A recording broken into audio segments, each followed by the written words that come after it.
د ژر انزالېدو مخنیوی داسې وکړئ.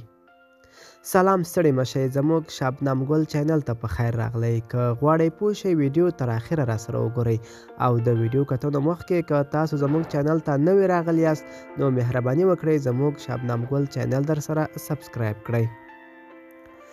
د سړیو لپاره ژر انزالېدل یو داسې مشکل دی چې په جنسي زندګۍ باندې ډېر بد تاثیر کوي، ځکه چې د دې د وجې جنسي علاقه ژر ختمیږي او د جنسي علاقې طبیعي وخت د 5 منټو نه تر 10 منټو پورې دی.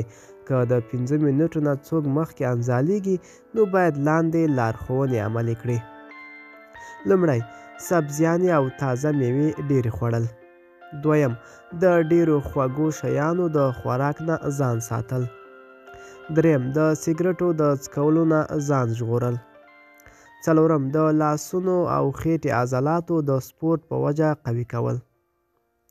پنځم، د پتونانو د سپورت خاص اهتمام کول.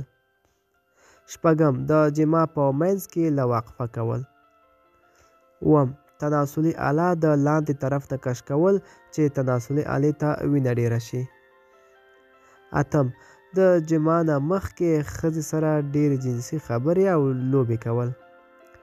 نهم، کافي خوب کول. کله چې سړی بې خوبه وي نو هم ژر انزالېږي. لسم، د ټول بدن سپورت په منظم شکل کول. ملګرو، دا وه زموږ چمتو شوې ویډیو. د لا ښکلې ویډیوګانو لپاره زموږ شبنم ګل چینل درسره سبسکرایب کړئ او تر بلې ویډیو ښه وخت ولرئ.